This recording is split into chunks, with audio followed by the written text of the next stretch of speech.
Right. आज का हमारा जो टॉपिक है solutions of liquid and liquid. Right. अब देखो दो लिक्विड्स को हम मिक्स करते हैं, है ना। अब वो कभी कभी तो वो मिक्स हो जाते हैं, कभी कभी मिक्स नहीं हो पाते, कभी कभी लिक्विड्स की जो सॉल्युबिलिटी होती है वो कम होती है, कभी कभी ज़्यादा होती है। अब ये सब जो चीज़ है ना वो किस चीज़ के ऊपर डिपेंड करता है, उनके अट्रैक्टिव फोर्सेस के ऊपर। ठीक है जी। अगर फोर्सेस ज़्यादा है तो ज़्यादा सॉल्युबल होते हैं, अगर फोर्सेस कम है, वीक है, तो क्या होते हैं, वो कम हमारे मिसिबल होते हैं। ठीक है जी। अब इसके अंदर वही वाली चीज़ आएगी जैसे कल हम बात कर रहे थे लास्ट लेक्चर में, लाइक डिजॉल्व लाइक। ठीक है। जो पोलर सॉल्वेंट्स होंगे उसमें पोलर, अगर दोनों लिक्विड पोलर हैं तो they will readily dissolve each other, but अगर एक नॉन पोलर है और एक पोलर है तो वो डिजॉल्व नहीं करेगा। और अगर दोनों नॉन पोलर हैं तो भी वो डिजॉल्व कर जाएंगे, बिकॉज नॉन पोलर जो है नॉन पोलर को अट्रैक्ट कर लेगा। ठीक है ना, वो उसके अंदर फोर्सेस ऑफ अट्रैक्शन जो है वो ज्यादा रहेंगे। क्लियर है। चलिए, ये जो सारी कहानी मैंने आपको बताई ये हम लिख लेते हैं छोटी छोटी। वैसे हम लिक्विड लिक्विड सॉल्यूशंस को हम बाद में डिस्कस करेंगे रॉल्ड्स लॉ के अंदर, बट एक छोटा सा ब्रीफ दे देते हैं हम। When two liquids are mixed,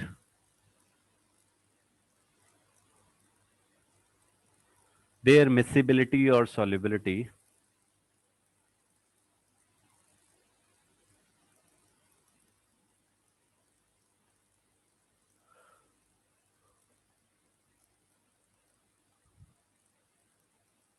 their miscibility or solubility will depend on will depend upon the magnitude of the attractive forces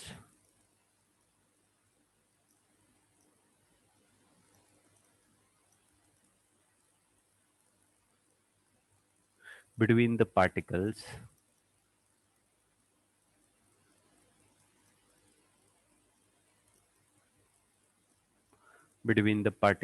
or molecules of the two individual liquids,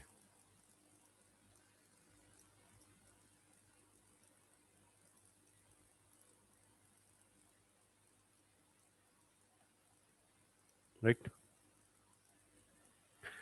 When two liquids are mixed, their miscibility or solubility will depend upon the magnitude of attractive forces between the particles or molecules of two individual liquids as compared to the forces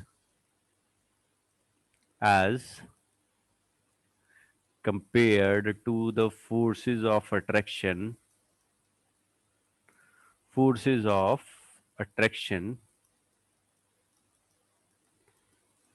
which arises in them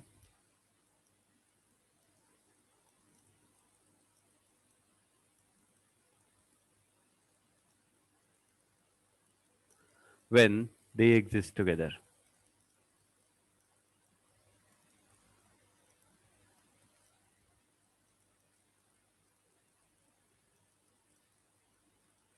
When they exist together।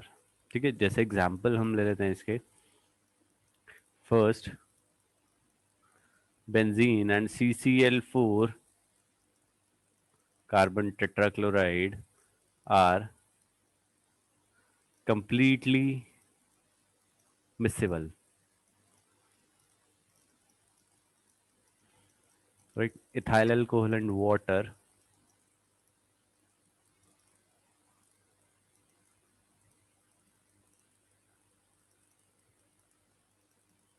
are also readily miscible,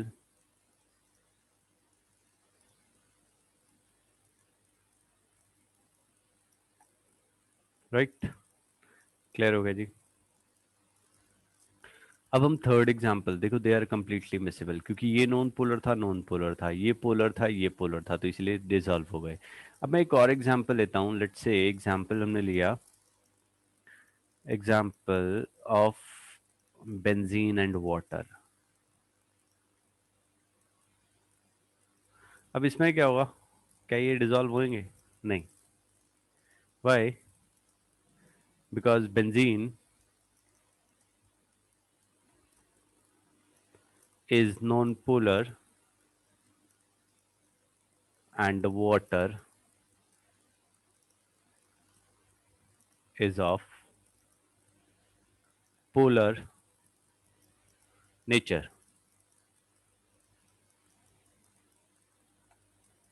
ठीक है जी, इन दोनों को जब mix करोगे तो forces of attraction क्या होंगे? Week होंगे, इसी वजह से they are not miscible. Clear हो गया? इसको डिटेल में हम बाद में करेंगे, लिक्विड एंड लिक्विड। इसके अंदर हम बात करेंगे हेनरीज, सॉरी, रॉल्स लॉ के बारे में। अब हम बात करेंगे यहाँ पे solution of gases in liquids. ठीक है, अब हम गैसेस को मिक्स करेंगे किसमें? लिक्विड्स में। और यहाँ पे हम बात करेंगे किसके बारे में? हेनरीज लॉ के बारे में। हेनरीज लॉ के बारे में।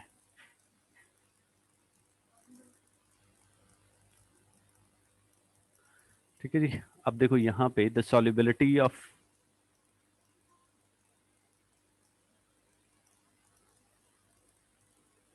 a gas in a solvent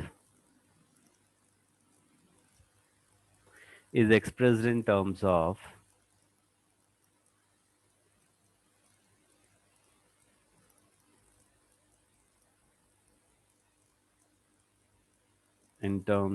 absorption coefficient,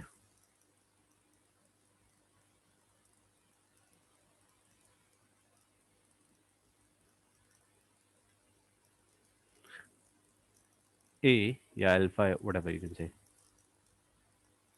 absorption coefficient। ठीक है जी, और कैसे हम अल्फा को डिफाइन कर सकते हैं? किस तरीके से हम सॉल्युबिलिटी को डिफाइन करें? The volume of gas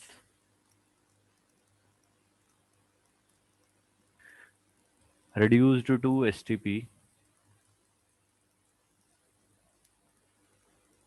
standard temperature pressure, which dissolves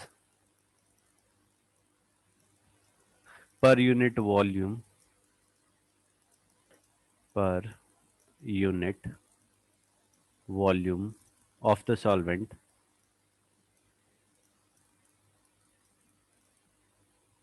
at the experimental temperature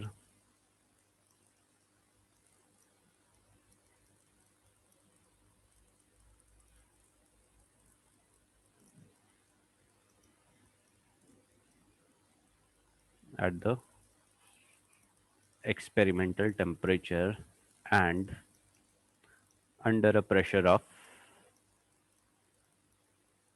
1 bar,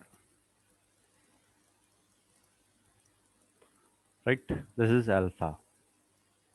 और अल्फा का अगर हम रिलेशन दे तो alpha is equal to V upon V P, where V is the volume of gas reduced to STP, standard temperature and pressure. V is the volume of the solvent, P is the pressure।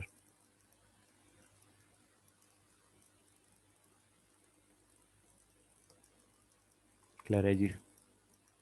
solubility of a gas in a solvent is expressed in terms of absorption coefficient। और alpha, alpha को हम define कैसे करते हैं? The volume of the gas reduce to STP, standard temperature pressure पे, मतलब 1 atmosphere तक हमने उस गैस को रिड्यूस किया, which dissolves per unit volume of solvent at experimental temperature under a pressure of 1 bar. ठीक है जी, हमने कोई भी गैस लिया, उसे एसटीपी तक रिड्यूस किया और उसके बाद क्या किया?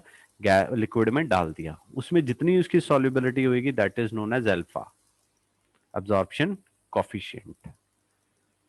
ठीक है जी, जैसे इसका सिंपल सा एक एग्जांपल लेता हूँ, जो हम कोल्ड ड्रिंक पीते हैं, है ना? कोल्ड ड्रिंक्स में क्या होता है हमारे पास? जो कार्बन डाइऑक्साइड है that is soluble in water, मीठे पानी में क्या होता है? वो सॉल्युबल होती है, राइट? और जितना ज़्यादा हम प्रेशर डालते रहते हैं उतनी ज़्यादा सॉल्युबिलिटी होती रहती है। ठीक है, जितना बड़ा साइज होता है मॉलिक्यूल का उतनी ज़्यादा सॉल्युबिलिटी होती है। अगर मैं कार्बन डाइऑक्साइड और ऑक्सीजन की बात करता हूँ तो carbon dioxide is much more soluble in water than oxygen, क्योंकि ऑक्सीजन का साइज छोटा है, कार्बन डाइऑक्साइड मॉलिक्यूल का साइज क्या है, बड़ा है। और वहां पे हमारी वंडरवल फोर्सेस आ जाती हैं, वंडरवल फोर्सेस आ जाती हैं। ठीक है, चलिए अब हम बात करेंगे factors influencing the factors influencing the solubility of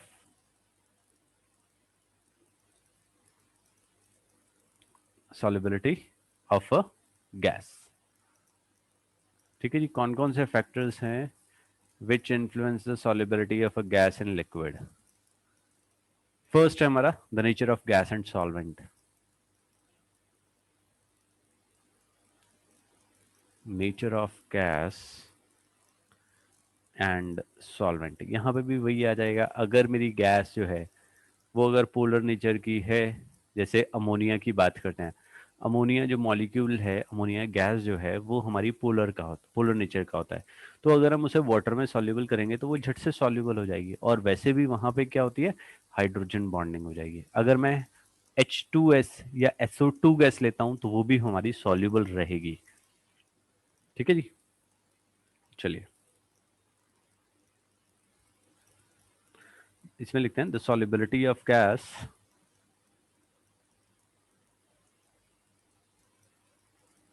या solubility depends on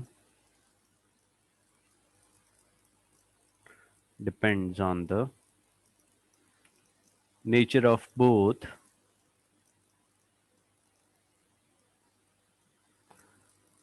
gas and the liquid।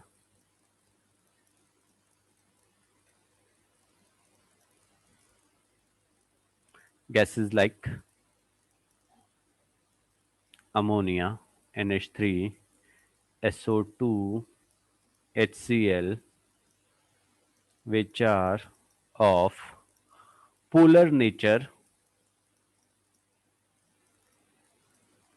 and can be easily liquefied,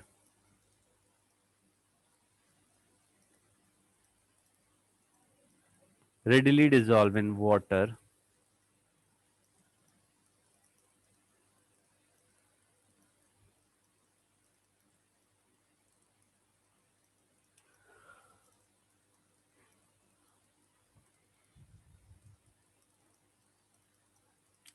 carbon dioxide dissolve in water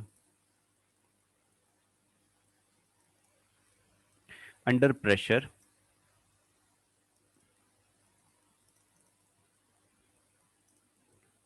while gases like H2, N2, CH4, C2H6, etc., which are of known polar nature,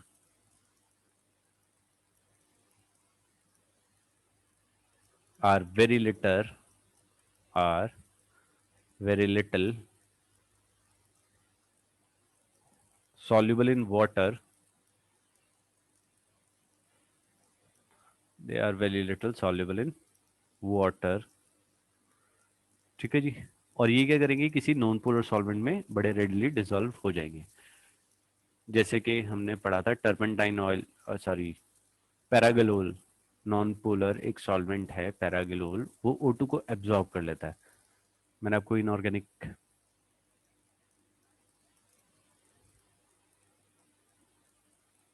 inorganic mechanism में बताया था। And dissolve in some other solvents that are of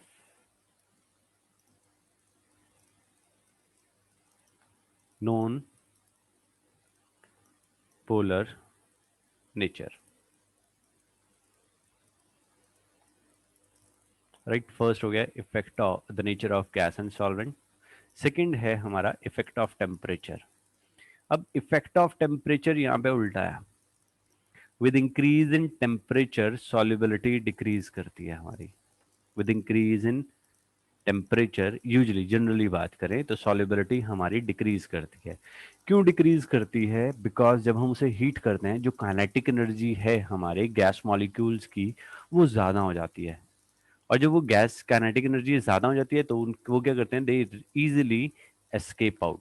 और जब वो escape out हो रही हैं तो ऑब्वियसली सॉल्युबिलिटी क्या हो जाएगी, डिक्रीज कर जाएगी। सॉल्युबिलिटी जो है वो डिक्रीज कर जाएगी। तो जनरल बात कर रहा हूँ, the solubility of a gas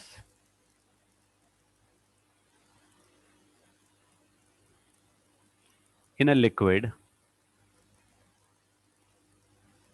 decreases with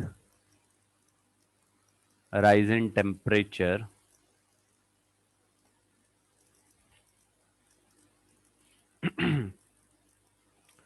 अब देखो जो प्रोसेस है डिसोल्यूशन का, the process of dissolution, dissolution मतलब मिक्स होना भैया, the process of dissolution is exothermic.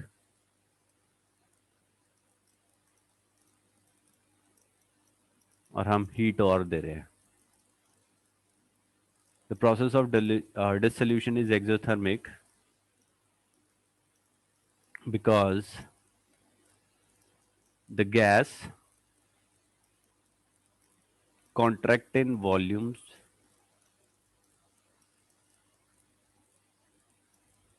contracts in volume, and energy is released during contraction,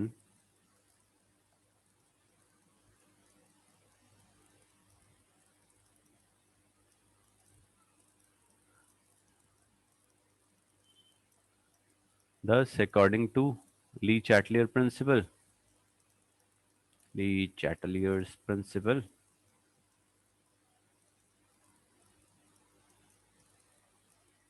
increase in temperature favors the reverse process, favors the reverse process। ठीक है जी, तो यहाँ पे हम लिख देते हैं गैस प्लस लिक्विड, यहाँ पे इसका हो गया डिसोल्यूशन या डिजॉल्व गैस, और यहाँ पे डेल्टा एच हो जाएगा हमारा negative because process is exothermic. ठीक है जी, क्लियर है जी। और ऑल्टरनेट मैनर में जो मैंने आपको बताया था कि जब हम उसे हीट देंगे काइनेटिक एनर्जी बढ़ेगी तो गैस, जिसकी वजह से क्या होगा, उसकी काइनेटिक एनर्जी बढ़ेगी तो वो इजीली एस्केप आउट कर जाएगी। राइट, क्लियर है जी। चलिए थर्ड हम पढ़ेंगे, इफेक्ट ऑफ टेम्परेचर हो गया। फर्स्ट था हमारा नेचर ऑफ गैस, सेकंड था हमारा effect of temperature. Third factor जो है हमारा that is effect of pressure. Effect of pressure से क्या हुआ, प्रेशर इंक्रीज करिए सॉल्युबिलिटी इंक्रीज हो जाएगी।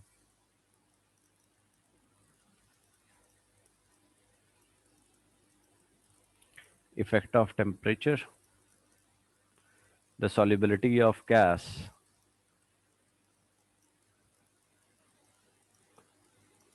of a gas in a liquid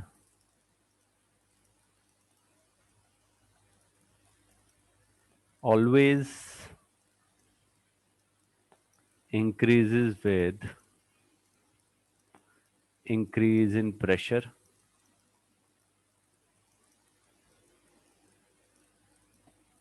irrespective of its nature।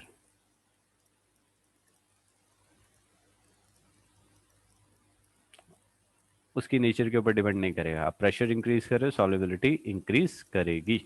That's it, clear हो गया। और जो रिलेशन था प्रेशर और सॉल्युबिलिटी का वो किसने दिया था, हेनरीज लॉ ने। द रिलेशनशिप या the relation between pressure and solubility of gas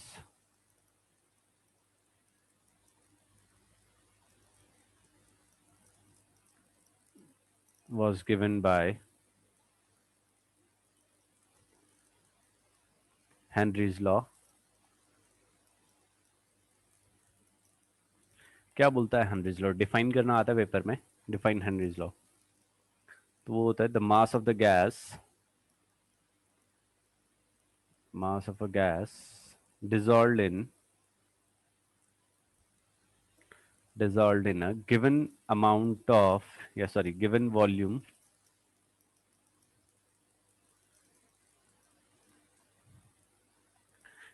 volume of the liquid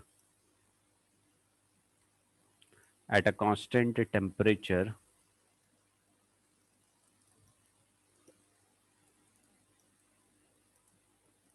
depends upon the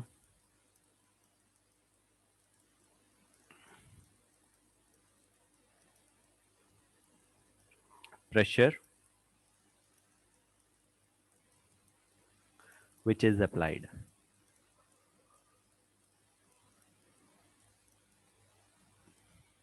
ठीक है जी, the mass of the gas dissolve in a given volume of liquid at a constant temperature depends on the pressure of the gas. अब यहाँ पे हम जो solubility of gas है वो किस चीज के ऊपर, किसकी टर्म्स में ले लेते हैं? मोल फ्रैक्शन की। ठीक है जी, X is directly proportional to P. ठीक है जी, जो सॉल्युबिलिटी ऑफ गैस है that is directly proportional to pressure. तो यहाँ पे मैं ऐसे लिख सकता हूँ, पी से हम लिख देते हैं partial pressure of the gas, partial pressure of gas P that is directly proportional to mole fraction of the gas which is equal to, now P is equal to क्या हो जाएगा? डायरेक्टली प्रोपोर्शनल थे तो हम यहाँ पे एक proportionality constant डाल देते हैं जिसे हम बोल देते हैं के एच, एंड के H is the Henry's law constant.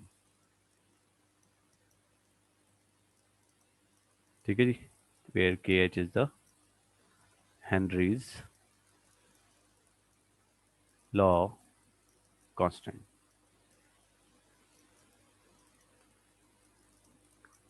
Fine.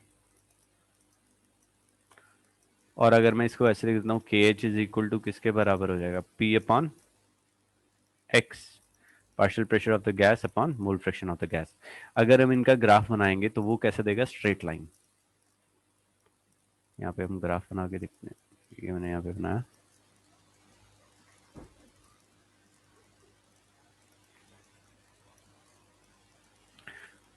तो यहाँ पे आ जाएगा partial pressure of the gas,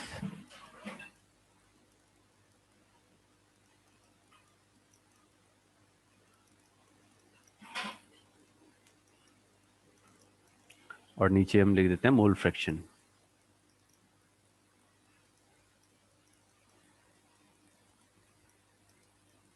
तो it will give us straight line. कुछ इस टाइप का ग्राफ आएगा हमारा। ठीक है जी, क्लियर है जी?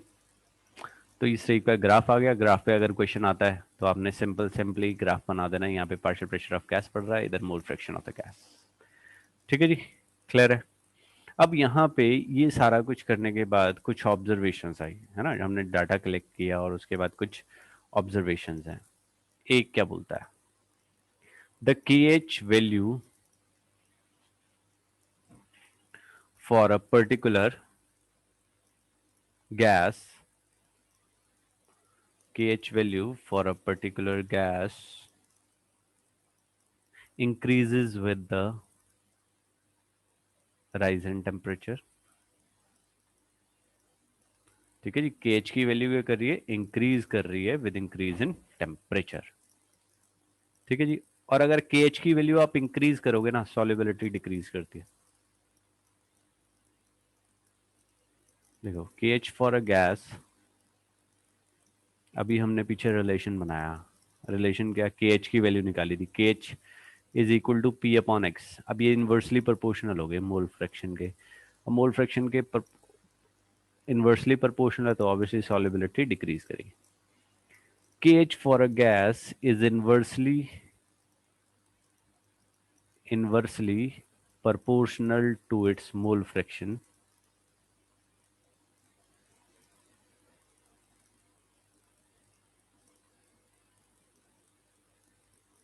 in the solution,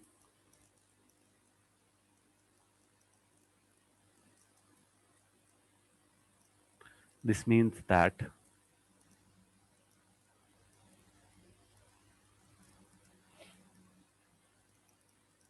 solubility of gas in a solution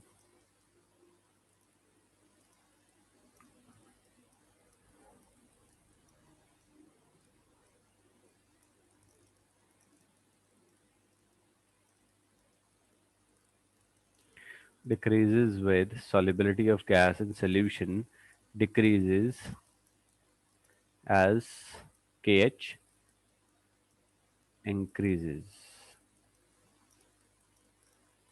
ठीक है जी, ये हो जाएगा बस, यहाँ पे ये करेंगे और बाकी उसके साइज के ऊपर डिपेंड करेगा। क्लियर है जी? तो ये आ जाएगा। ये तो पॉइंट्स थे। अब एक क्वेश्चन आता है बड़ा ही इंपॉर्टेंट, बहुत ज़्यादा इंपॉर्टेंट क्वेश्चन है ये, बहुत ज़्यादा इंपॉर्टेंट क्वेश्चन है। ठीक है, क्वेश्चन आता है कि वाई सी डाइवर्स है ना carry compressed air which is diluted with helium. ठीक है जी, बड़े डिफरेंट टाइप के हमारे पास यहाँ पे क्वेश्चंस आते हैं यहाँ पे। ठीक है जी, स्कूबा डाइवर्स, सी डाइवर्स, कुछ भी लेते हैं। Scuba divers, oxygen cylinders are diluted with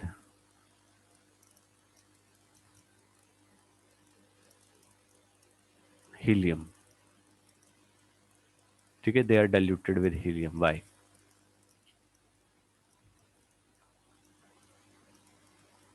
कुछ भी, मतलब ऐसी लैंग्वेज में कुछ भी क्वेश्चन आएगा। चलिए इसके आंसर देखते हैं। अब देखो कहानी सुन लो पहले, कहानी क्या है। क्या होता है जब भी हमारे जो ऑक्सीजन सिलेंडर्स होते हैं ना, उनमें सिर्फ ऑक्सीजन नहीं होती है अकेली, उनके अंदर क्या होता है, साथ में नाइट्रोजन भी होती है। मतलब जो एटमॉस्फेरिक ऑक्सीजन है उसे कंप्रेस किया होता है, ऑक्सीजन जो सॉरी एटमॉस्फेरिक एयर है उसे कंप्रेस किया होता है। तो मेनली उसमें क्या होता है, ऑक्सीजन होता है, नाइट्रोजन होता है। तो जब हम डाउन द ग्रुप, मतलब डाउन द सी जाते हैं तो प्रेशर इंक्रीज करता है। अब प्रेशर इंक्रीज करेगा तो सॉल्युबिलिटी इंक्रीज करेगी। अब जो ऑक्सीजन है हमारी बॉडी में, ऑक्सीजन तो क्या करेगा, हमारी बॉडी एब्जॉर्ब कर लेगी, है ना। बट नाइट्रोजन जो है वो क्या होने वाली है, वो तो कलेक्टेड होनी शुरू हो जाएगी। कहाँ पे, हमारी बॉडी में। ठीक है ना, सेल्यूलर प्रोसेसेस में। तो और वो इनर्ट होती है, रिएक्ट भी नहीं करती, क्योंकि नाइट्रोजन नाइट्रोजन में ट्रिपल बॉन्ड होता है, तो वो तो हमारी बॉडी में एज इट इज पड़ी रहेगी। तो जब हम ऊपर आना शुरू करते हैं, या स्कूबा डाइवर्स जो है वो ऊपर आना शुरू करते हैं, तो वो जो प्रेशर है वो डिक्रीज करेगा, क्योंकि है ना। और जब प्रेशर डिक्रीज करेगा तो नाइट्रोजन क्या करती है, एज अ बबल्स, बबल्स के फॉर्म में बाहर आना शुरू कर देती है, रिलीज होना शुरू होती है एज अ बबल्स में। ठीक है जी, जिसकी वजह से क्या होता है, बॉडी में डिस्कम्फर्ट होते हैं और पेन होता है ब्रीदिंग में। ठीक है, वो जॉइंट्स में जाके रुक जाती है। जो नाइट्रोजन एयर है वो, नाइट्रोजन है वो जॉइंट्स में जाके रुकेगी, जिसकी वजह से बेंड्स होएंगे, मतलब वहां पे पेन होएगा बंदे को। और उस कंप्रेशन डिकम्प्रेशन की सिकनेस को हम क्या बोलते हैं, बेंड्स, BENDS, बेंड्स। तो इसी वजह से हम क्या करते हैं, हीलियम से डाइल्यूट कर देते हैं, जो गैस है उसे हम हीलियम से डाइल्यूट कर देते हैं। जिस और वो क्या है, हीलियम का साइज छोटा है तो उसकी सॉल्युबिलिटी भी कम रहेगी।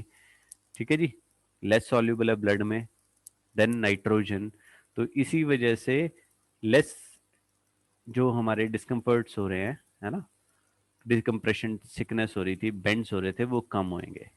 ये सारी कहानी है और ये क्वेश्चन आएगा पेपर में, यूजुअली क्वेश्चन मिलता है पेपर्स में।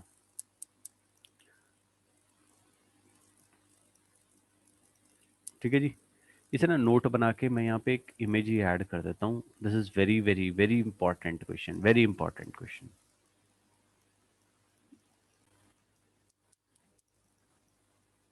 तो यहाँ पे ये था, we all know that sea divers diving deep carry compressed air for the supply of oxygen, since the solubility of oxygen in water is very low. However, instead of taking air as such, they prefer, okay, just a minute.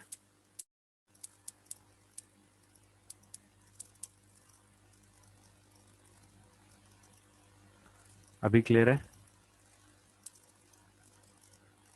हाँ जी, अभी clear है? We all know that sea divers diving deep carry compressed air for the supply of oxygen, since the solubility of oxygen in water is very low.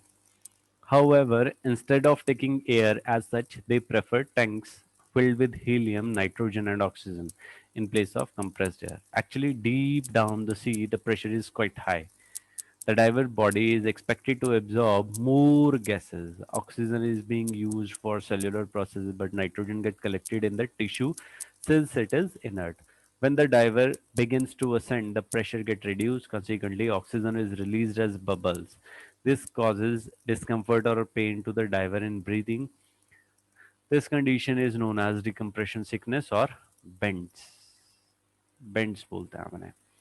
Helium present in the diluted air is less soluble in blood than oxygen. यहाँ पे then कर लीजिए. Then nitrogen. Therefore, it is likely to cause less discomfort as compared to nitrogen. Very very very important question है. बहुत important question है. ठीक है. Why oxygen cylinders are diluted with helium? अलग अलग language से आता है question. ठीक है. This is very very important question. Very important question. ध्यान रखिएगा, ये पेपर में बहुत अक्सर पूछा जाता है. ठीक है जी. क्लियर है? चलिए इसे लिख लीजिएगा. Next we have applications. Applications of Henry's law. Applications of Henry's law में भी बहुत सारे क्वेश्चंस बनते हैं.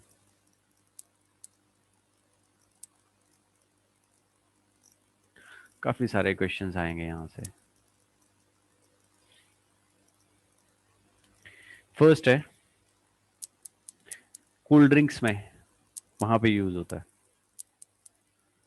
इन order to increase the solubility of CO2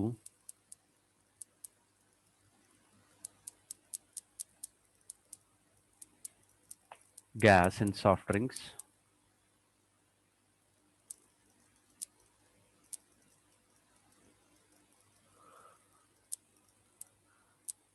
and soda water,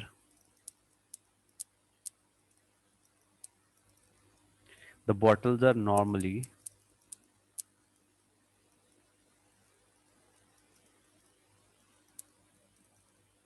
the bottles are normally sealed under high pressure.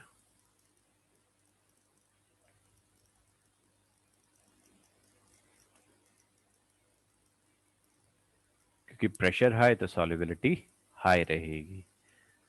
Cold drinks में वहां पे use होता है.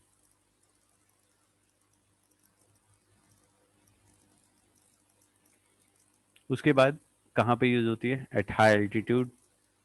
वहां पे एनॉक्सिया नाम की एक चीज हो जाती है ना, जिसे हम बोलते हैं ऑल्टीट्यूड सिकनेस, एनॉक्सिया. आप कभी यहाँ से किसी भी एक आज के आज ही मतलब आपने स्टार्ट किया और आप किसी भी हिल स्टेशन पे चले जाते हैं तो आपको सिर दर्द होता है, नौजिया होता है. ठीक है. जो लोग जैसे कोई ले जा रहा है, यहाँ से आपने फ्लाई किया डायरेक्टली, आप उधर चले गए तो उसकी वजह से आपको सर दर्द होना शुरू हो जाएगा. At high altitude the partial pressure of oxygen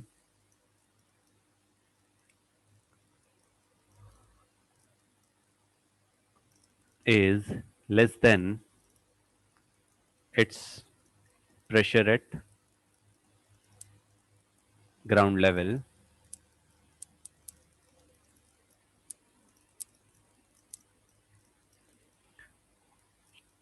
This means lesser quantity of oxygen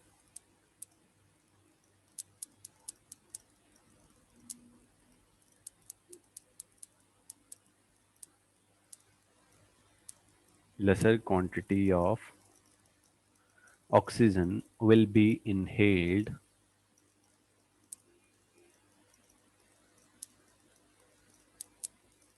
This will lead to this will lead to low concentration of oxygen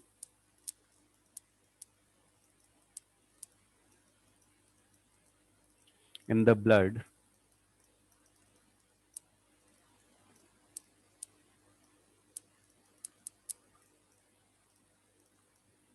and tissues of the people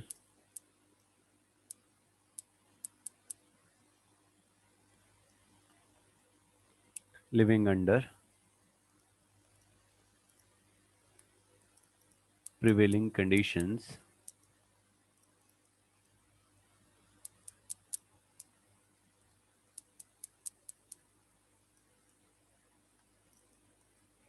they will be faced with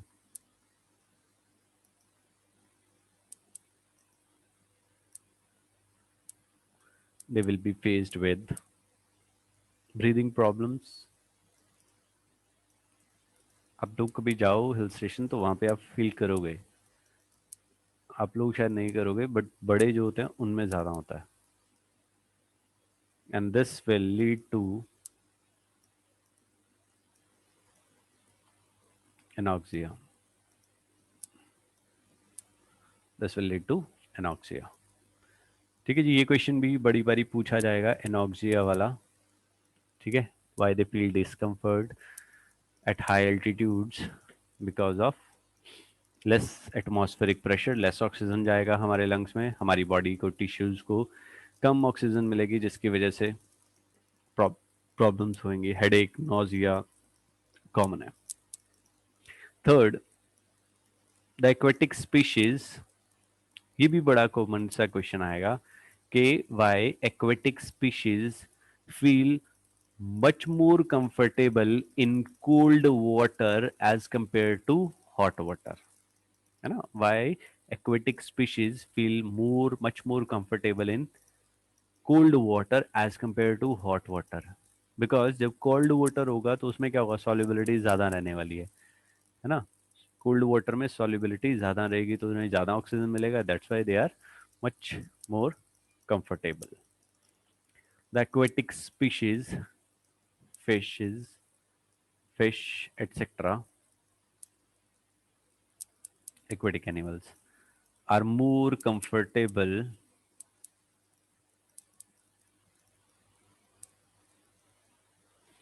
in cold water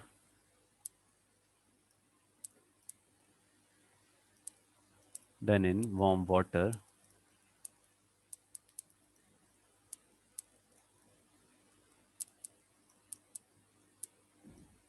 right? वही है यार, solubility temperature increase करेगा. इसमें हम लिख देते हैं solubility of any gas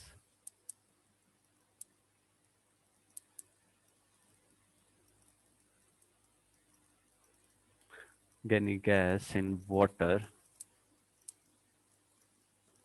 decreases with rise in temperature.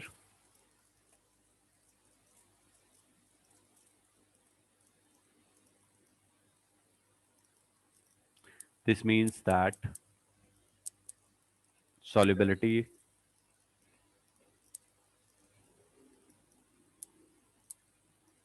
of oxygen in water is more in cold water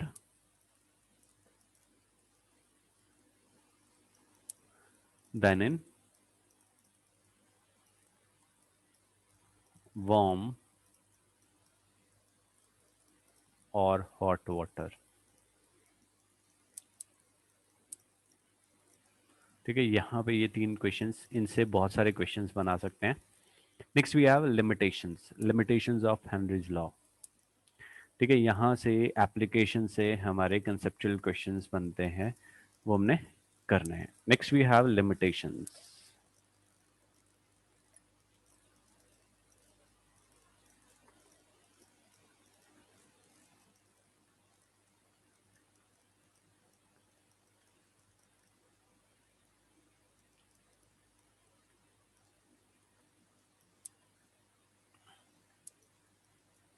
Limitations of Henry's law.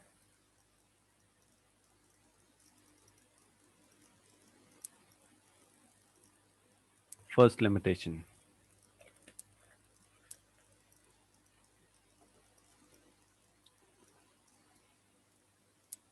This law is applicable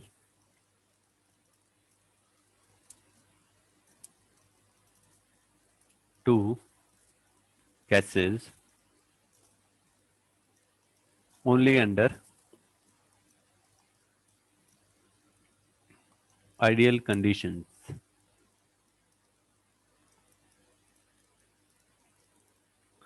That is under low pressure and at high temperature.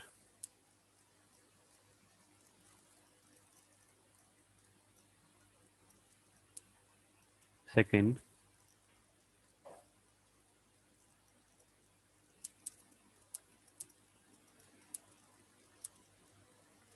the molecules of gas should not dissociate or associate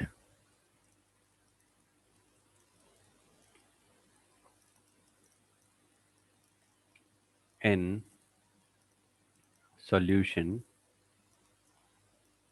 right? वो ना dissociate होनी चाहिए ना वो associate होनी चाहिए with liquid. The gas should not react chemically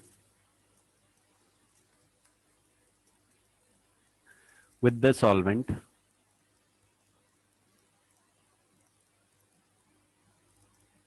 to form any compound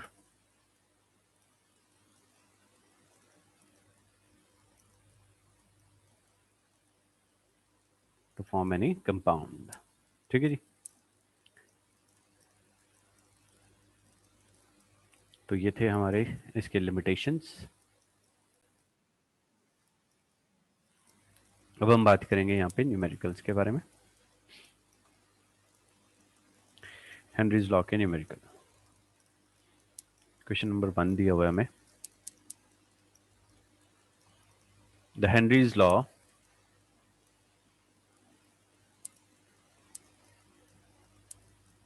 constant for the solubility of the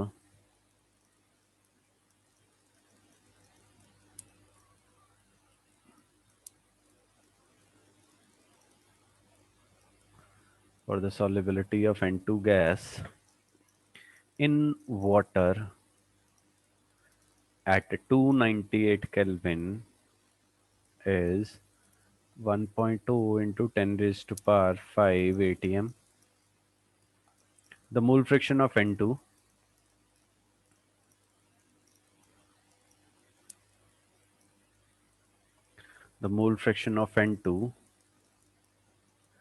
in air is 0.8. What is the number of moles? What is the number of moles of N2 from air dissolved in 10 moles of water at 298 Kelvin and 5 atmosphere pressure. ये question हमें given है। इसने Henry's law की value हमें दे दी है। उसके बाद N2 का मोल फ्रैक्शन दिया है इन एयर।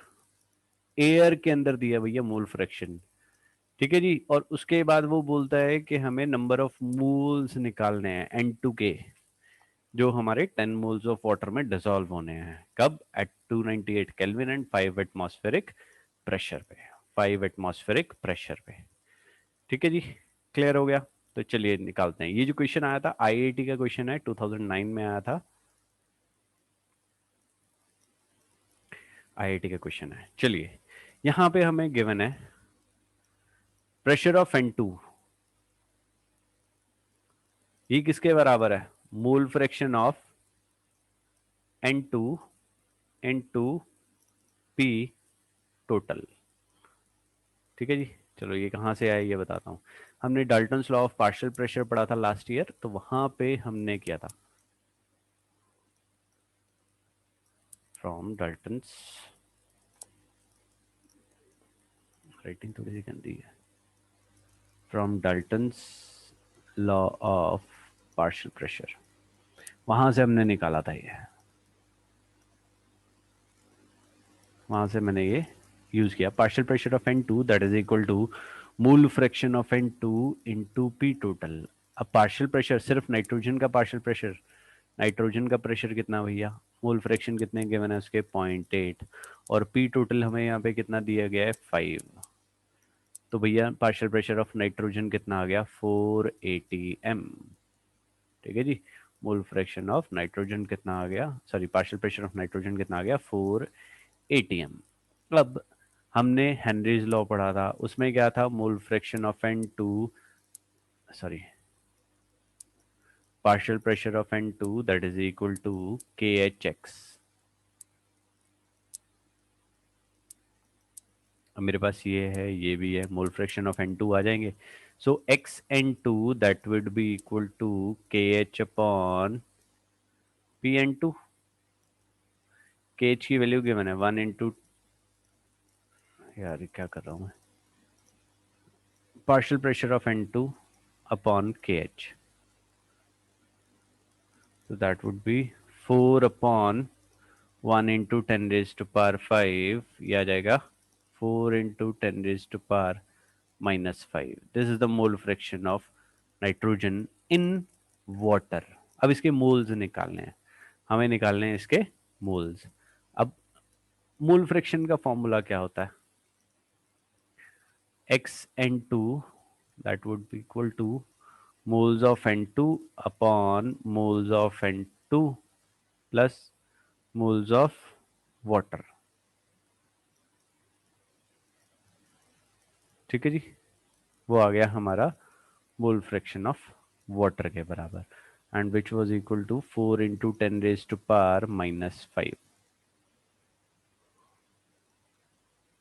ठीक है जी, ये आ गया। अब यहाँ पे नाइट्रोजन के मोल्स को हम निगलेक्ट कर देंगे, ऑब्जेक्टिव में मैक्सिमम क्वेश्चन में हम ये नाइट्रोजन को निगलेक्ट करेंगे। तो ये क्या आ जाएगा, moles of N2 upon moles of H2। अब मोल्स ऑफ H2O कितने थे हमारे, 10 मोल्स हमें गिवन थे। तो moles of nitrogen that would be equal to 4 into 10 raise to power -5 into 10, कितना आ जाएगा 4 into 10 raise to power -4 moles. So moles of nitrogen कितना आ गया 4 इंटू 10 रेज टू पावर -4। हाँ जी, क्लियर हुआ जी।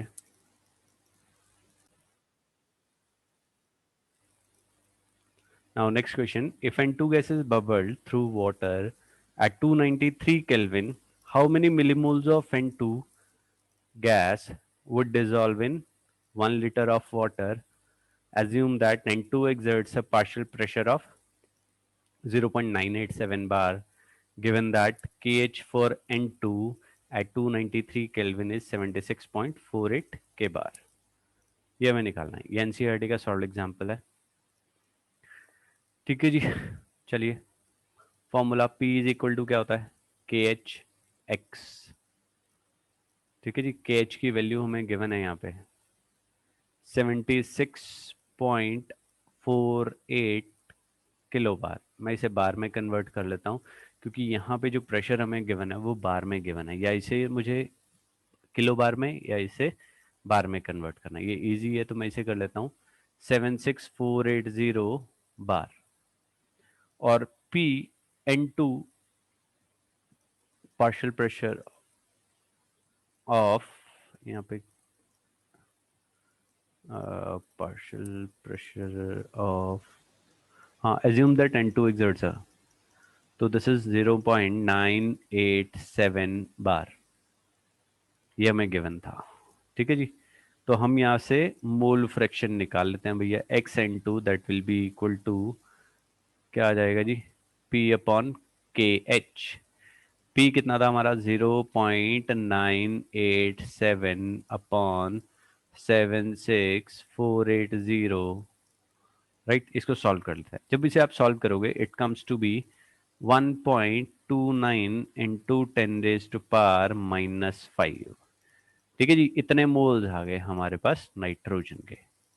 अब moles of nitrogen Xn2 that would be equal two moles of N2 upon moles of N2 plus moles of H2O। ठीक है, अब नीचे N2 को आप निगलेक्ट भी कर सकते हो, तो हार्डली मेक एनी डिफरेंस, बहुत छोटा सा डिफरेंस आएगा। लेट्स से हम इसे निगलेक्ट करते हैं, that will be equal to 1.29 into 10⁻⁻⁵। अब वाटर हमें कितना गिवन है, 1 लीटर। हमें कितना गिवन है, 1 लीटर।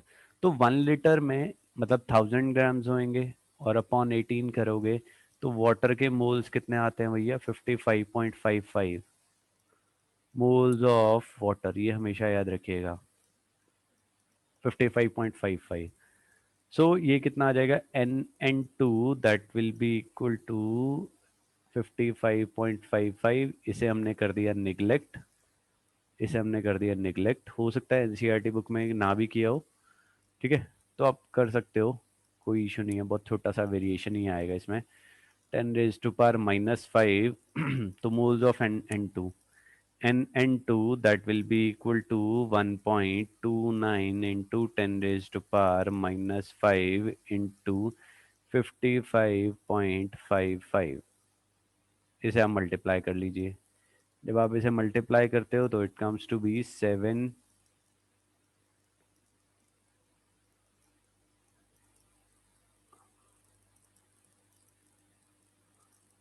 55.55 into 1.29 71.65 या 66 इंटू 10⁻⁻⁵। ठीक है जी, इसको मैं ऐसे कर लेता हूँ, 7.16 इंटू,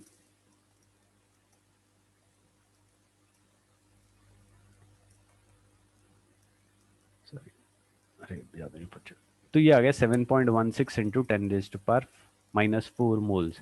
अब क्वेश्चन में उसने पूछा था मिली मोल्स, अब इसे मिली मोल्स में कन्वर्ट करने के लिए हमें क्या करना पड़ेगा, 10⁻³ से मल्टीप्लाई करना पड़ेगा, which is equal to 7.16 into 10⁻⁻⁴ into 10⁻³ millimoles. 10⁻⁻1 0.716 millimoles. तो ये हमारा यहाँ पे आंसर आएगा। मिलीमोल्स में उसने क्वेश्चन में आंसर पूछा था।